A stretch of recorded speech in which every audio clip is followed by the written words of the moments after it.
O pacote anticrime, eu queria começar por ele. Ministro, claramente ele é um pacote hegemonicamente penal. O pacote anticrime não é um pacote com uma amplitude e profundidade de debate sobre segurança pública. Ele é um pacote hegemonicamente de propostas penais. E não estou com isso tirando a valia do pacote anticrime. Acho muito importante que o Ministério da Justiça tenha um pacote anticrime, esteja disposto a enfrentar o crime organizado, eu acho isso positivo. Mas esse é um pacote penal. Esse é um pacote de debate penal. Sendo assim, o que é evidente, sendo assim, a minha primeira pergunta, eu vou fazer uma série de perguntas, ministro, mas nós temos, por exemplo, a Inglaterra, faz estudos sistemáticos sobre estimativa de crescimento da população carcerária, estimativa de gasto orçamentário e custo social. Estamos falando da Inglaterra, que não tem nem 10% dos problemas que nós temos. Há uma tendência mundial hoje de preocupação com o superencarceramento. O senhor conhece bem os Estados Unidos e cita inúmeras vezes políticas norte-americanas. Os Estados Unidos tinha 2,3 milhões de presos. Hoje está com 2,1 e todas as suas iniciativas são na tentativa de fazer com que o sistema prisional norte-americano possa ter mais eficácia, o que não significa ser um sistema penitenciário encharcado de gente. Inclusive hoje, ministro, a plea bargain, que está no projeto de Vossa Excelência, está sendo revista nos Estados Unidos. Porque é vista como um dos fatores que levou à ampliação em demasia da população carcerária norte-americana. Com um agravante, e aí vai minha primeira pergunta. O senhor, ao pensar na utilização desta política, traduzindo de barganha, o senhor pensou, por exemplo, na necessidade de ampliação da Defensoria Pública? Como jogar sobre o Ministério Público tamanha responsabilidade se 65% do território nacional nós não contamos com defensores públicos? Como fazer uma plea bargain sem acesso à defesa de boa parte dos réus? Essa é uma primeira pergunta. O Brasil, a Europa também está na mesma linha dos Estados Unidos. De 2000 a 2015 houve uma redução de 21% de toda a população carcerária norte-americana. Perdão, europeia. E brasileira, de 2000 a 2015, houve um crescimento de 170%. Ou seja, a gente já está na contramão. Eu vou tentar responder rapidamente, não vou conseguir responder tudo, porque são muitas questões, só que gostaria de aderir às homenagens feitas aqui ao General Vilas Boas, para mim aí um modelo de homem público, e na verdade, na minha opinião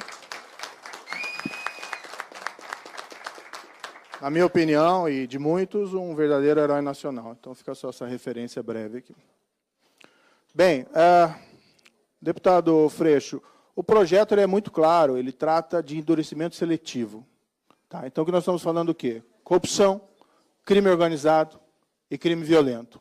Desde sempre falei, não comporta o nosso sistema carcerário um endurecimento geral. Então, é um endurecimento seletivo, certo? O quanto isso vai aumentar em matéria de população carcerária, são tipos que já existem, são pessoas que já vão para a prisão, vão ficar, eventualmente, algum mais tempo. Mas há uma discordância em endurecer, por exemplo, em relação a quem comete um crime hediondo com resultado morte. Pessoas me perguntam, sabe quanto custa um preso? Sabe quanto custa um homicida doloso, alguém responsável por um crime hediondo solto? Sabe quanto custa um membro do crime organizado solto? Pode ter certeza que custa bem mais.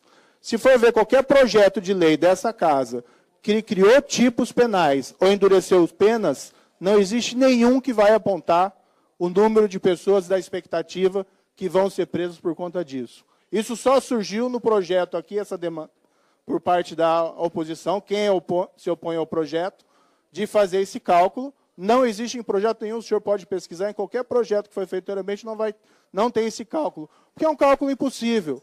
Nós não estamos falando aqui de um país que tem os dados estatísticos tão confortáveis, como, por exemplo, a Alemanha, como, por exemplo, a Inglaterra. Nós mal aqui criamos um sistema de registro eletrônico de ocorrências. Nós temos dados que ainda não são precisos sobre a população carcerária, certo? Mas o que nós fazemos? Nós endurecemos seletivamente, certo? Em relação a isso. Não vai haver um incremento significativo da população carcerária, e a nossa expectativa, com maior rigor, é que com o tempo nós possamos até minorar o problema. Sim, Estados Unidos tem uma política de desencarceramento e também alguns outros países, mas a situação deles é um contexto absolutamente diferente, até em níveis de homicídios ou feminicídios por 100 mil habitantes. Então, eles endureceram, houve uma redução significativa da criminalidade dos Estados Unidos, que era outra na década de 70. Tiveram várias causas esse decréscimo, mas uma foi o endurecimento, e agora eles perceberam que esse rigor não é mais tão necessário. Os índices que nós temos da Europa não tem comparação. Portugal, Portugal tem menos de 2 homicídios por 100 mil habitantes por ano. Em 2016, nós tivemos 60 mil homicídios aqui no Brasil, lá teve 76. Então, não tem como comparar realidades absolutamente diferentes. O nosso entendimento é preciso endurecer, sim, certo? Em relação à criminalidade mais grave.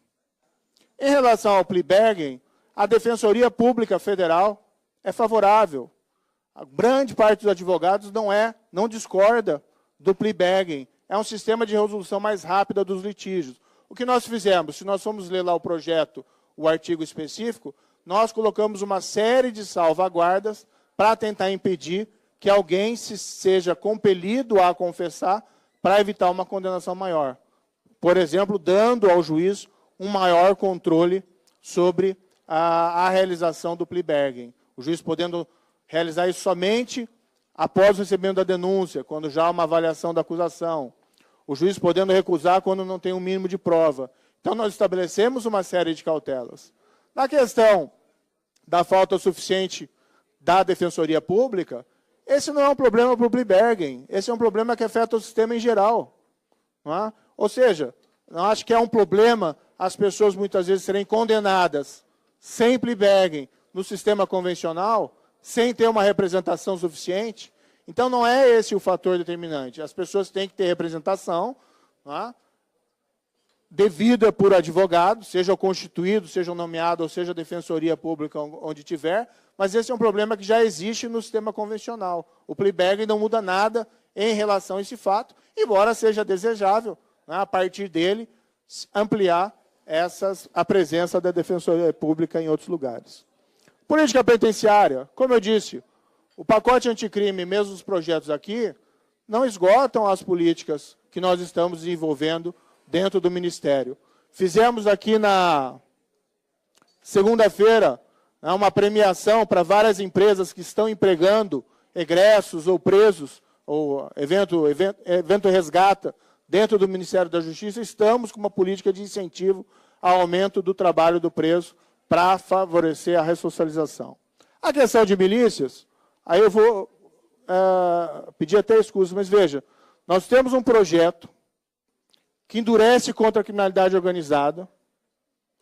Nós temos um projeto que, pioneiramente, nomina milícias como organização criminosa, que foi um trabalho, né, foi uma bandeira que o senhor defendeu todo o tempo, né, que endurece contra as organizações criminosas, que reconhece claramente, e o projeto fala no final que ele não é exaustivo, que o rol não é exaustivo, mas ele reconhece as milícias como elas verdadeiramente são, grupos criminosos organizados, podem ter um perfil sociológico diferente, mas o tratamento rigoroso para ela está lá na legislação, e aí o senhor diz contra o projeto, algo que o senhor lutou, e nós estamos reconhecendo a milícia como organização criminosa?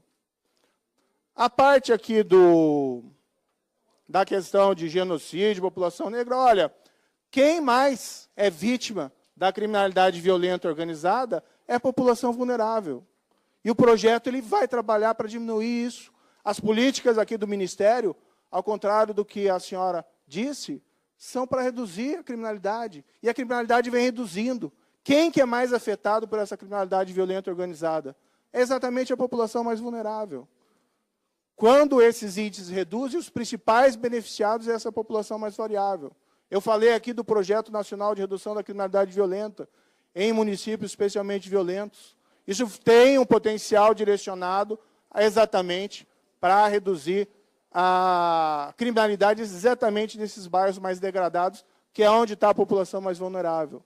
Esses grupos que foram reclamar contra o projeto, com todo respeito, é fruto de incompreensão, às vezes um fruto de preconceito, às vezes fruto de alguma influência político-partidária.